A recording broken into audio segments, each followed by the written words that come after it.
Oke, saudara, kita lanjut lagi kesaksiannya Ibu Deborah tadi setelah menemukan ayat dari firman Tuhan yang mengingatkan ke masa kecilnya. Jadi ayat itu yang memperkenalkan ayatnya itu, pujilah Tuhan hai jiwaku. Ternyata itu diperkenalkan oleh bapaknya sendiri yang notabene adalah seorang imam masjid. Nah, kelanjutannya gimana, Bu Deborah? Iya Ibu, puji Tuhan. Saya tiap lebaran kan pulang ke kampung. Saya tanya sama Pak E, saya panggil bapak saya itu Pak E.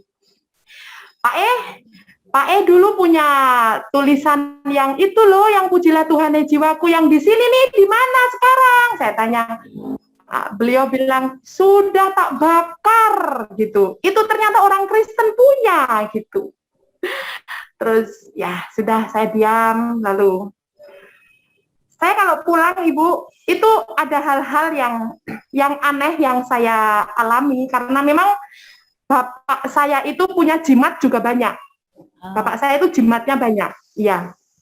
Jadi ibu saya itu juga menurut ceritanya ibu ini kan pedagang. Jadi kalau supaya dagangannya laris itu beliau pasang susuk di sini. Masangnya itu katanya di Parangtritis gitu. Terus bapak itu menurut cerita pernah dikeroyok sama beberapa orang gitu, satu mobil itu bapak saya itu bisa terbang gitu. Pokoknya bapak saya ilmunya banyak, Ibu. Itu kalau saya pulang, jadi kondisi saya waktu itu saya sudah tahu banyak tentang firman, tapi saya belum percaya kalau Yesus itu Tuhan gitu. Cuma saya senang kalau saya baca Alkitab. Lalu setiap kali saya pulang Lebaran gitu, itu saya mengalami hal-hal yang aneh di dalam rumah bapak saya. Setelah saya mulai kesini itu saya baru tahu bahwa itu saya diberikan sama Tuhan bisa membedakan kuasa gelap sama roh dari Tuhan sama dari kegelapan, itu saya sudah mulai membedakan gitu. Lalu awal-awal saya kalau pulang itu waktu itu saya terus sakit gitu Bu. Terus seiring berjalannya waktu saya bisa tengking gitu. Saya bisa tengking, saya bilang jadi ada seperti gendruwo gitu Ibu, gendruwo, mohon maaf itu kemaluannya itu sampai di lantai. Jadi makhluk itu mau menyetubuhi saya gitu. Itu saya teriak, darah Yesus, darah Yesus, darah Yesus berkuasa gitu. Kemudian setiap malam itu ada serangan begitu. Dan kedua orang tua saya ini punya ruko. Jadi ada satu rumah gitu panjang dibagi 3 lalu disewa-sewakan, kan rumah saya tinggalnya di depan pasar gitu Ibu. Itu rukonya ibu saya itu nggak laku-laku sudah 3 tahun gitu. Terus saya minta jadi kalau dikasih pengumuman ruko disewakan gitu, orang ambil itu tulisannya itu Ibu supaya rukonya jangan laku. Kemudian saya di sana di rumah saya bilang sama Mak E sama Pak E, boleh nggak saya berdoa gitu. Saya berdoa, malam besok pagi ada orang datang sewa ruko gitu. Kemudian setiap kali saya ada manifestasi roh di rumahnya Bapak, itu si Bapak saya itu penasaran, tapi nggak mau nanya ke saya. Yang ditanya anak saya yang bungsu. Itu Mama kok teriak-teriak, tuh Mama bikin apa? Itu Opa, Mama lagi ngusir setan gitu bilangnya. Terus mungkin karena penasaran Bapak saya, itu saya dipanggil. Waktu itu Lebaran, kebetulan kami 5 bersaudara semua kumpul. Bapak saya bilang, anak-anakku itu 5, tapi yang punya bakat jadi dukun kamu gitu. Jadi bapak saya itu berpikir bahwa saya bisa melawan ilmu-ilmunya bapak itu, karena saya punya bakat dukun gitu loh. Bapak nggak tahu kalau dalam diri saya itu sudah ada firman, sudah ada Roh Kudus gitu kan, Bu. Jadi anaknya Bapak itu yang punya bakat jadi dukun itu kamu, wetonnya kamu itu di Primbon itu Rebo Kliwon bla bla bla bla gitu, pakai ini Jawa-Jawa gitu, saya nggak ngerti. Cuma intinya saya yakin kalau Bapak ini sebenarnya sedang terpesona gitu, sedang terpesona sama saya kok. Sekarang kok anakku beda, nggak kayak dulu gitu. Itu Ibu. Lalu singkat cerita saya diproses Tuhan lewat suami. Kalau sama orang tua, pada akhirnya orang tua saya karena melihat saya berubah, terus akhirnya yang penting Bapak sama Ibu udah nikahin kamu secara Islam. Kalau kamu mau jadi orang Kristen, ya terserah kamu karena memang bojomu kan Kristen gitu. Yang penting kamu ya jadi orang Kristen yang baik. Kalau kamu mau jadi orang Buddha, ya jadi orang Buddha yang baik. Kalau mau jadi orang Hindu yang baik. Itu pesannya Bapak. Saya mulai ya berbesar hati lah, Bu, karena saya udah dikasih kebebasan gitu sama Bapak untuk saya ikut agamanya suami saya gitu. Kemudian saya kembali berumah tangga gitu sama suami saya, seperti biasa menghadapi suami. Harapan saya sudah keluar dari dinas. Saya sudah korbankan semua. Harapan saya itu saya disayang-sayang gitu sama suami. Saya nggak diperlakukan kasar. Saya punya keperluan apapun saya dicukupi gitu. Tapi prakteknya saya nggak dapatkan itu. Saya justru melihat perilaku suami saya itu aslinya seperti apa. Kasar, lalu tukang maki-maki, orang Ambon gitu ya, Bu. Terus bapak saya ini ngomong ke adik saya yang perempuan. Dia bilang begini. Jadi adik saya ini bilang ke saya, "Mbak, udah kamu jalani hidupmu sekarang dibikin happy aja, nggak usah mikir bapak lagi, nggak usah mikir kamu keluar dari kuat, kamu nggak usah mikir masuk Kristen bla bla bla. Soalnya bapak tuh saiki wes legowo. Pak Eto bilang sama aku gini, Mbak, aku saiki wes ikhlas." Jadi adik saya ini kan tahu kondisi saya yang masih merasa bersalah karena saya kan ya mempermalukan keluarga, keluar dari dinas, lalu saya cuma menikah dengan seorang tamtama. Itu kalau secara ya di tentara itu nggak ada pangkatnya lah, Bu, gitu.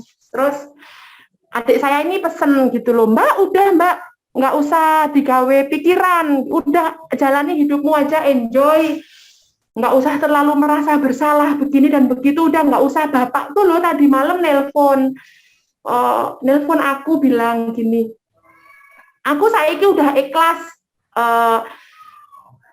anakku nikah sama orang Ambon itu, aku saiki ikhlas. Soalnya aku sadar, aku tuh tukang merdukun, aku tuh dulu tukang merdukun gitu. Ibu tahu merdukun ya?" Iya, merdukun. Ya, aku tuh tukang merdukun. Jadi kene anakku diambil sama orang Ambon itu dengan cara yang seperti itu karena karmanya aku gitu.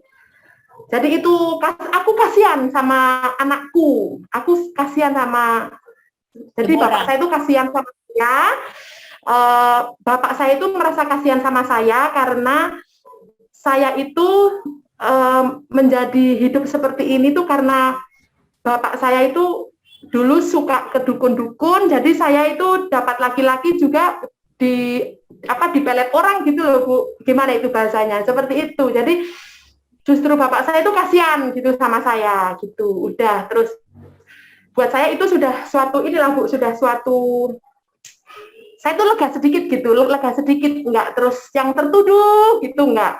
Terus udah saya nikmati sebagai ibu rumah tangga yang tadinya saya nggak bisa masak, saya beli buku-buku resep Nusantara, saya mau melayani suami, masak ini, masak itu, semua saya tuh udah nggak mau mikir kuat, nggak mau mikir yang capek-capek gitu. Saya menikmati kehidupan saya sebagai ibu rumah tangga.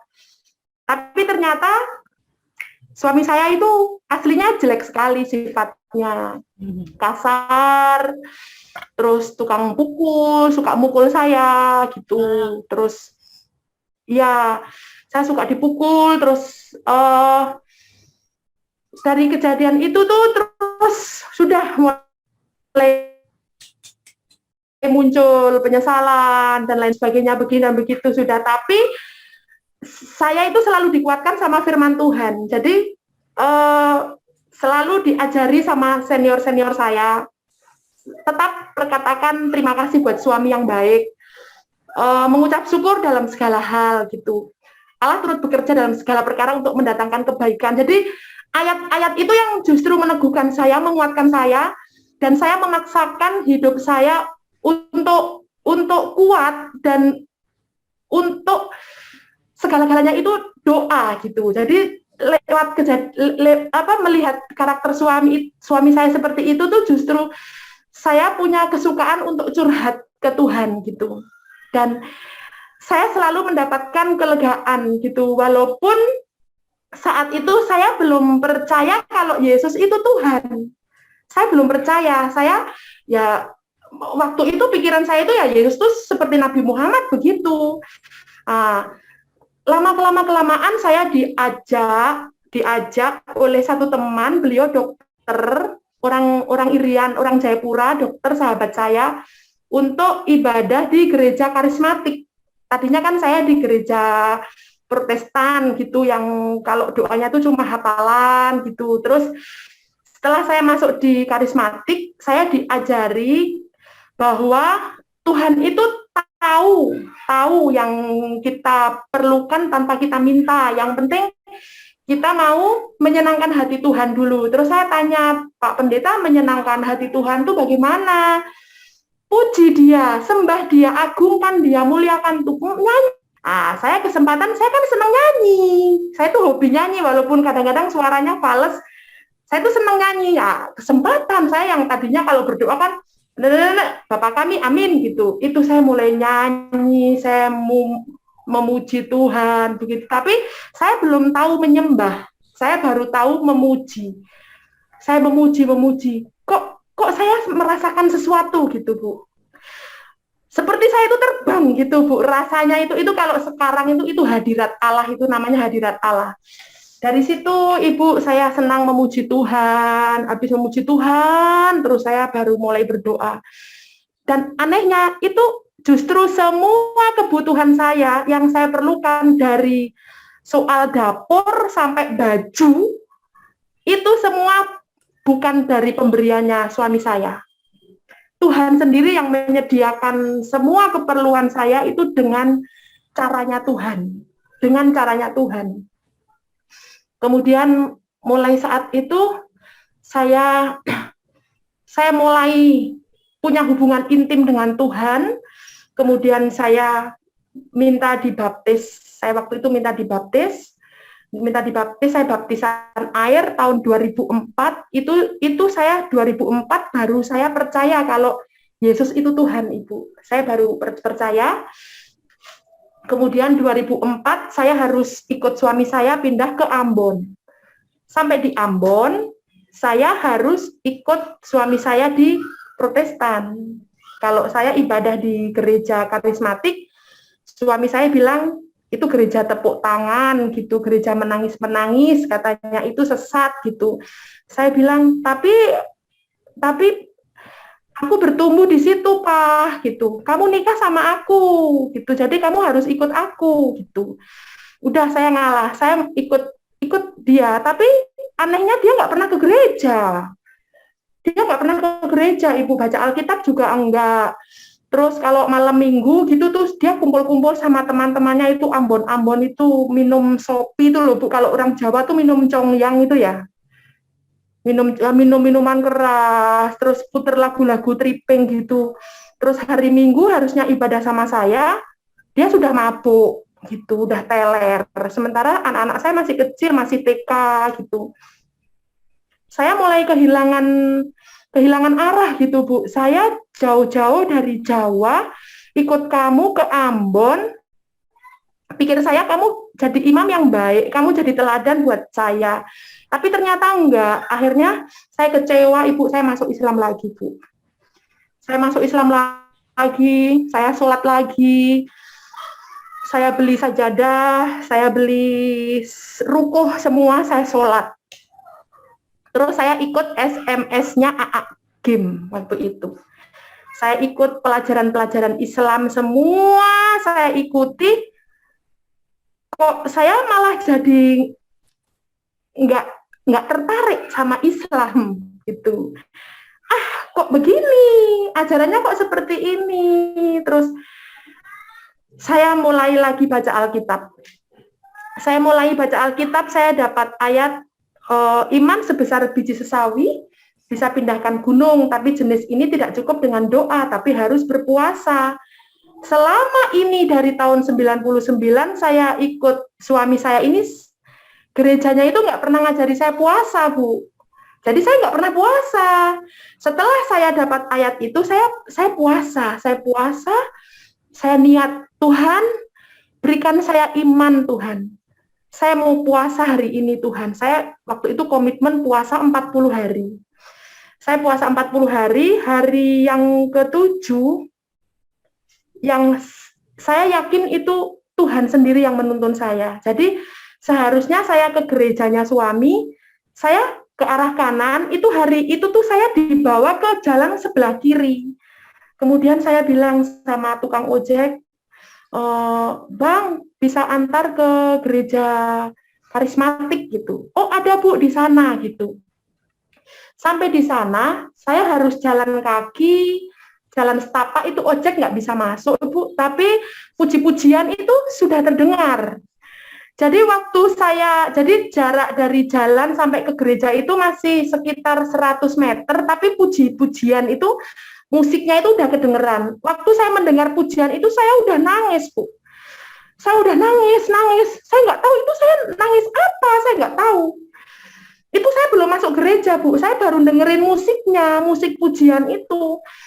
Sampai di gereja itu saya tambah menangis, saya ikut menyanyi terus. Saya pertama kali itu di Seram Barat, Ibu, itu di Desa Kamal, di Wasarisa itu, Ibu. Saya masuk gereja itu, saya ibadah, saya menikmati, saya menangis luar biasa. Kemudian saya kenalan sama Bapak Pendeta, Bapak Gembala, saya bilang, Pak, doakan saya, Pak, saya pengen punya iman. Kemarin saya baca ayat ini harus puasa ya, Pak, gitu. Terus, iya Bu, Ibu kalau mau puasa kita ada doa puasa seminggu 2 kali gitu. Lalu saya ikut hari Selasa sama hari Jumat, saya ikut doa puasa. Sampai 40 hari puasa itu saya ikut doa di gereja itu, Ibu. Itu saya pertama kali tahu yang namanya menyembah.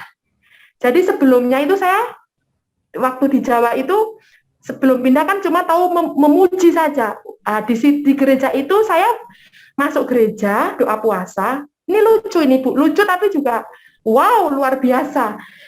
Jadi waktu saya datang, mereka sedang menyembah. Saya tuh bingung, ini ngapain? Cuma menyembah, bilang haleluya, haleluya, terima kasih. Saya bingung, ini bikin apa? Lalu saya korek sebelah, namanya Vera, Tante pulang ya. Lalu bisik gini, jangan beribut, menyembah saja gitu, bilang menyembah saja.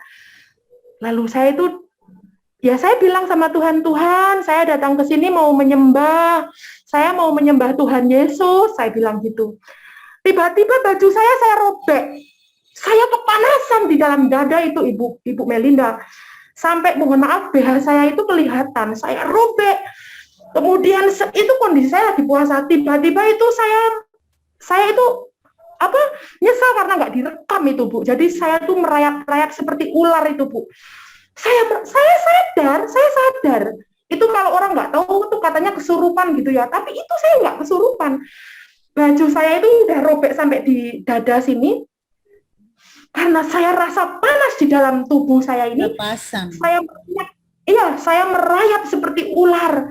Lalu ada ibu satu, itu ibu majelisnya di gereja itu sedang menyembah, saya cekek ibu itu. Saya cekek lehernya, saya nggak suka, saya cekek. Lalu di sebelahnya itu ada anak kecil, anak sekolah minggu. Anak sekolah minggu itu juga menyembah, saya mau lempar anak sekolah minggu itu, saya angkat lehernya, saya giniin, Bu. Terus saya nggak kuat, Ibu, karena memang iman saya itu waktu itu masih cetek gitu ya. Harusnya kan dalam kondisi seperti itu kalau memang nggak kuat, teriaknya kan Tuhan Yesus, tolong kan gitu. Itu saya panggil nama pendetanya. Saya bilang, Pak Mes, tolong saya, Pak Mes, tolong saya gitu. Lalu Bapak Pendeta sama Ibu datang, bawa air, saya disuruh minum. Lalu sudah singkat cerita, saya didoakan.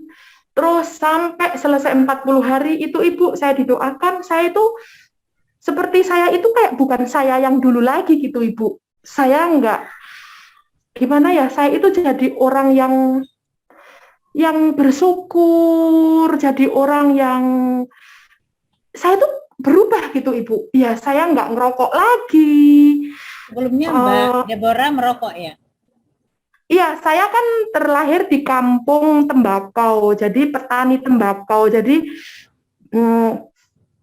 kakek saya, nenek saya, bude-bude saya itu petani tembakau, Bu. Jadi kalau mereka panen tembakau, mereka kan itu nyobain tembakaunya kan, termasuk nenek saya yang rokok, ibu saya yang rokok. Jadi karena setiap hari saya lihat ibu saya yang rokok, saya lihat nenek saya yang rokok, saya minta sama ada pembantu di rumah itu, saya suruh ini, aku diajarin ngerokok gitu. Karena saya tiap hari lihat ibu saya ngerokok, bukan terus saya tanda kutip kalau ngerokok kan kayak anak nakal gitu ya. Tapi saya merokok memang saya lahir di kampung tembakau gitu.